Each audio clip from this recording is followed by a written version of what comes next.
Hello everyone, welcome back to Crafts by the Bow. Today's video is my September Global Video Collaboration Group Hop. It's a real mouthful, that. And our theme for this month was monochrome. And I don't make many monochrome cards. When I started to plan this, I realised that I use lots of colours. So it was a little bit tricky for me to think about monochrome, and I wasn't even sure if I should have put the white in or whether everything should have been the same colour. But this is my card that I came up with. So what I based it on was a card that I often use, this fold over flap card.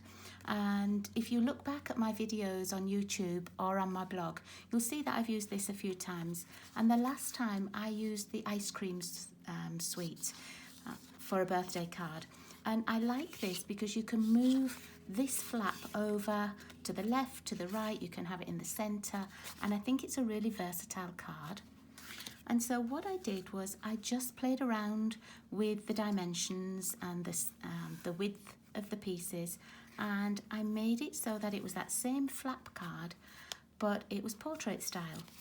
On the back you could add another little piece of basic white if you wanted to do more writing, but for me this is enough that I can do, you know, my little message and say who it's to and from.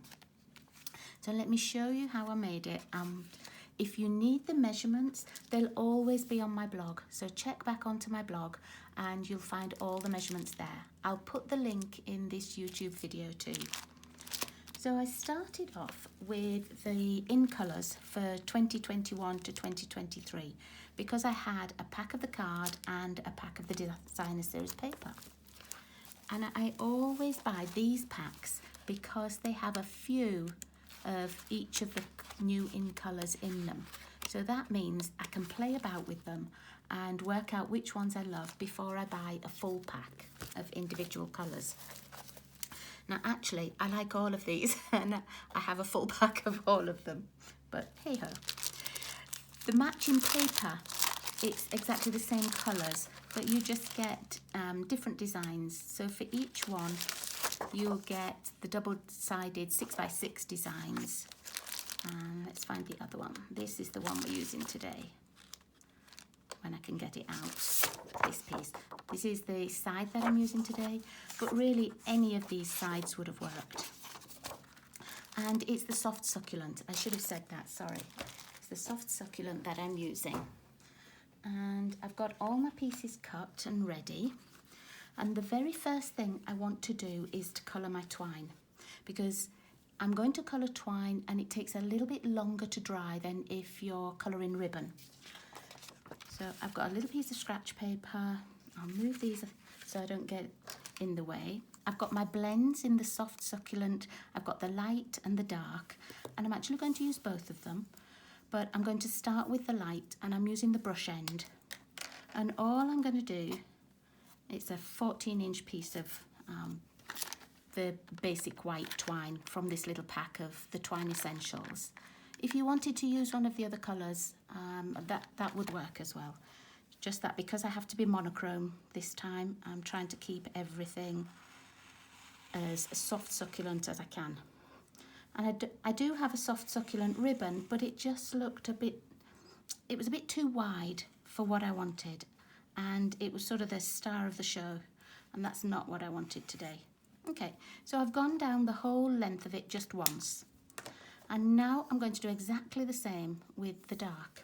And you're probably thinking, well, why didn't you just do the dark twice or the light twice? I like it this way because you get a few little different tones.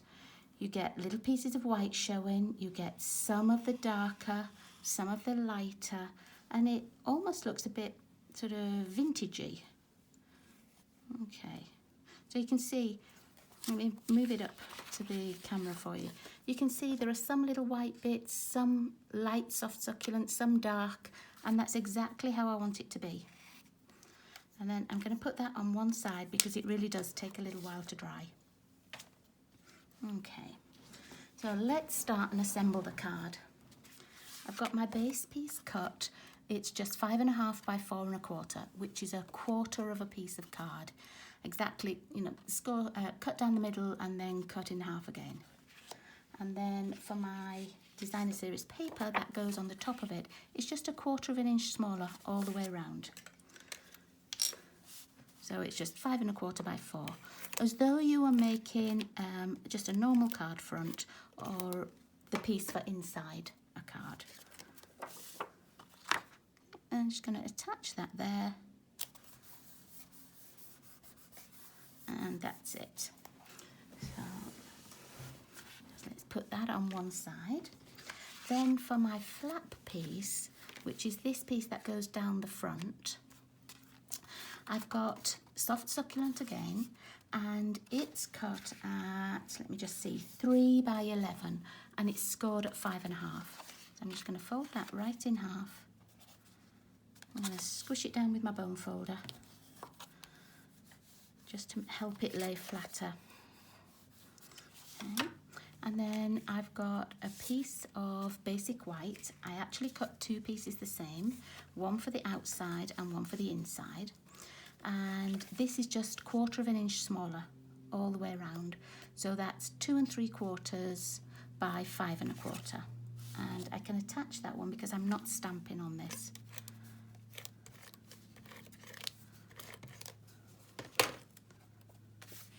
Attach it to the front. Oh, I don't want that front because you see it's got a little bump there.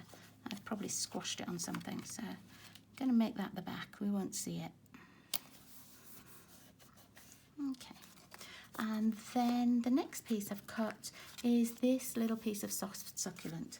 Now I've only left an 1/8 inch gap round it rather than the 1/4 inch. But if you didn't want to bother with 1/8 inches, you can just go down another 1/4. It's not a problem. I just wanted a tiny little bit of white showing so that it sort of matched these lines. And so mine, because it's in 8ths, it's at 5 1/8 by 2 5/8, and that's a piece we're going to stamp on. So I'm going to leave that up there. You need another little scrap piece for stamping your sentiment. And then this is the the basic white for inside. I still do keep calling it Whisper White because I'm so used to that being its name. Okay, so I'm going to get my scrap card back, and we're going to make the front here. And I'm going to put this at the side so that you can see what it is I'm trying to stamp. And the first thing I am going to stamp is this large flower, and it's from the Nature's Harvest set. And this is in the new mini catalogue, and it's got dies and things as well. But I'm not using dies today. I'm only going to use this stamp, this blotchy stamp, and the Thankyou. So I've got those all ready on my blocks. And I'll move that just a tiny bit. I don't want to get any ink on it. So I'm using the Soft Succulent. If you don't have the matching ink, you can always use Versamark, because if you stamp with Versamark, it takes on the tone of the paper. It's a little bit darker so that it stands out a bit, but it will take that tone on. Okay, so I've got my big flower all ready, and I'm just going to ink this up. And it's a big stamp, so I'm just inking it this way, rather than trying to put the stamp onto the ink pad.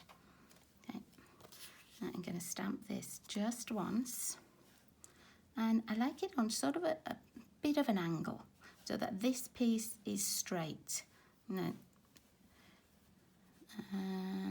I'm going to stamp it about there and take it off. And before I clean it, I'm going to stamp that again on the inside piece, just so that I've got the same image. You could stamp it on your envelope as well if you wanted to do that. And then you have a matching envelope. Let's take that ink off there. You know, it's like free ink. You don't even have to ink it up again. Okay, so I'll pop that one to dry, and I'm going to take back the one that we were using for the front, and I want that blotchy stamp this time. So I've got my ink. And can you see how I've used it just to make a background? I haven't used it full strength. And let me show you. Full strength is quite dark. Second generation Stampin' or second try is a bit lighter. And third try is lighter still. And I did some of each. I did some of the second and some of the third. So all I did was stamped off once and then chose where I wanted this to go.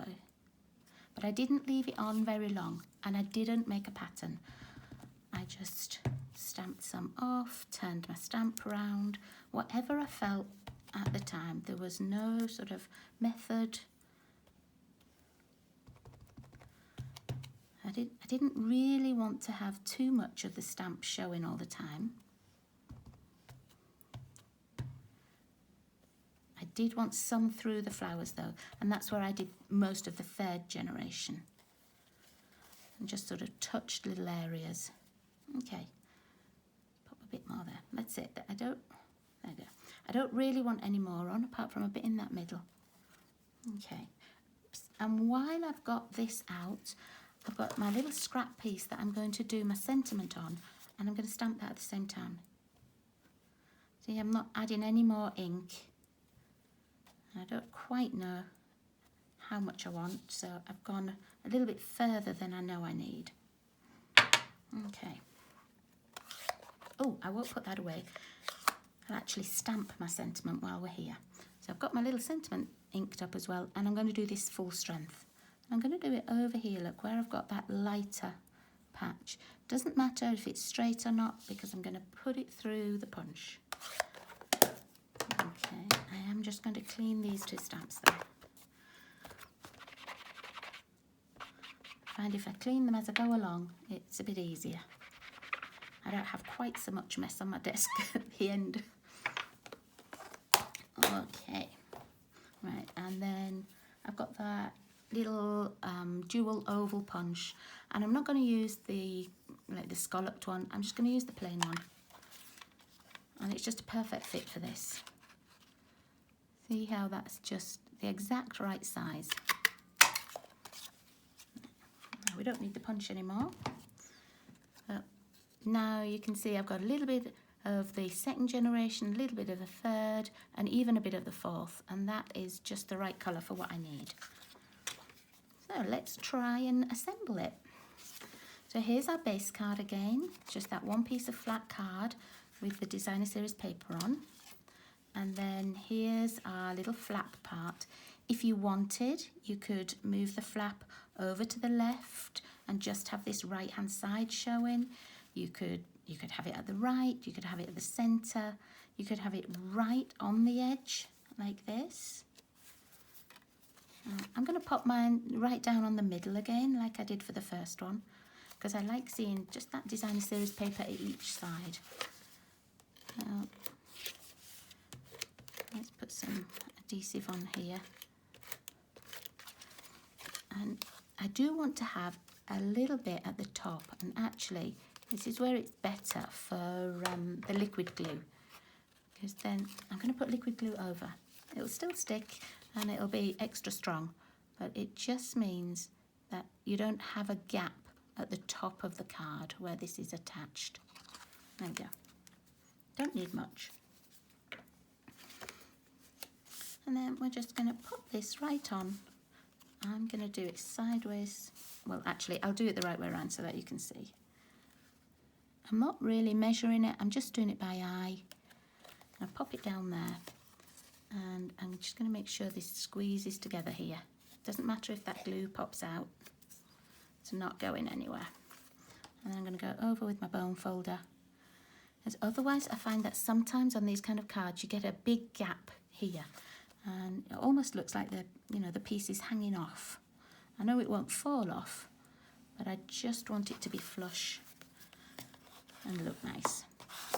Okay, now let's find that inside piece that we've already done.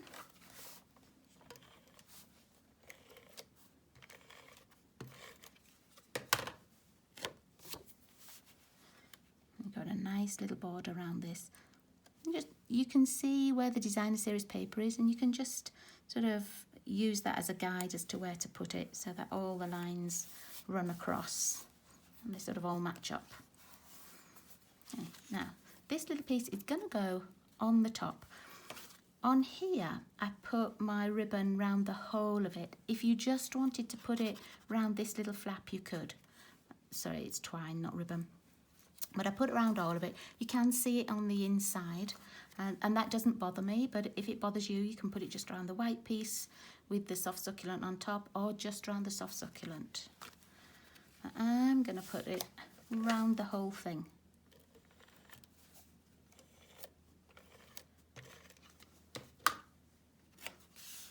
Okay.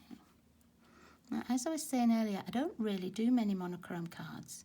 But once I'd played about with this, I actually quite liked that, like tone on tone for stamping. Okay, now let's get our piece of twine. Okay, I'm just checking that there's no ink coming off yet. Okay, you'll find that goes a little bit stiffer than before it's inked up. It doesn't do that with the ribbon, but I find that it does with this twine. You see, it's just a little bit stiffer than when it was the pure white. I'm going to pop my bow at the left hand side, same as I did here. I'm going to tie it upside down because I find that's better for me. I actually make a bow that way, and the tails are usually at the bottom. I find that sometimes if I have it oh, that's not tight enough. If I have it the right way around, the bows end up at the top. And I know that's all to do with the way I tie a bow, but I don't want the tails at the top all the time. There we go. And we can just move that round. If you need to move it around a bit, just bend the card slightly, not so that you get a crease, but just bend it slightly, and it means you can move this twine along. Same with ribbon. Let's make this a little bit smaller. I don't want it too big a bow. Now I won't trim it until I've got my sentiment on. Okay, so here's our little sentiment. I'm going to use my dimensionals, and I'm going to put one at the top and one at the bottom. And that way it holds the twine through the middle. If you want to put more on as well, over here, you can, but I would cut them in half so that it's the same thing. The twine goes through the middle and stays in one place. I just pop a bit over here. Oh, no, I'll pop it over there, look. And then the twine will travel right through. Take those backings off, we don't need those.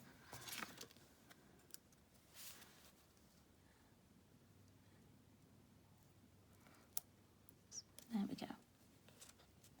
There we are. Now I want my bow to be just over the top there. And I just put that little piece of the twine back together. There we are. Looked a bit scruffy there, it come apart. Okay, and I'm going to leave the tail as long as the card. Throw those tiny bit away. And find you don't get much waste. And what have we taken off? Sort of about an inch, 2 inches. An inch on each side. So you could make your twine slightly smaller, but I like to have enough just to be able to tie that bow without struggling.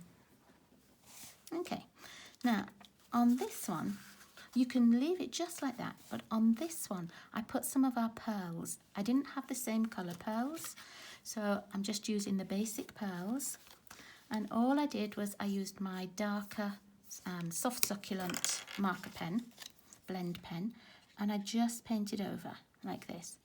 Now you can see the first time that you paint them or ink them, they're a paler colour, they're the Soft Succulent colour, like the light colour. But if you go over them a second time, you see how much darker they come up? So I tend to do them once, leave it to dry a few seconds, and then just go over them again, and you get that nice darker colour. Now, I colour a lot of the pearls. It's not often I use the pearl in its natural colour. You can see from all the little colours on this paper. So I think they're very versatile for that. And the other ones that you can do that with, well, you can do it with just about all of them. But the other one I use a lot is the basic rhinestones. and I'll colour those as well, just to match whatever project I'm doing. Okay, now I want one of these darker ones, and I just want it to go over here, same as the first one that I did. Ooh, might pop it at the bottom. Let me just see. Might even put it in the middle. I like it at the bottom. I'm going to put it on the bottom. So there we are. That's my monochrome card for September for our global video collaboration group. Now, if you check out the links at the bottom of either the YouTube or my blog, you'll find lots of other demonstrators around the world who have also joined in with the monochrome idea. So, you know, click on the links, see what they've made, have a go at making some of them. Oh, thanks ever so much for watching. Oh, one thing I should have done, look, I coloured on this one, and this one I didn't. So I'm going to go over and I'm going to use my light one. I totally forgot to colour it. So I'm just going to go over. Nobody will know that I didn't do it at the time. I'm only going to do the pieces that are showing. Another thing you could do is around this little sentiment, excuse me, you could just ink. You could use a blending brush or a sponge. Just give it a little bit of colour as well.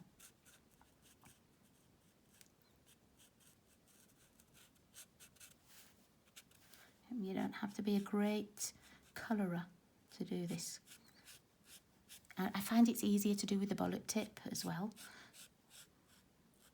Less likely to go over the image. Colour just that bit of that bottom daisy.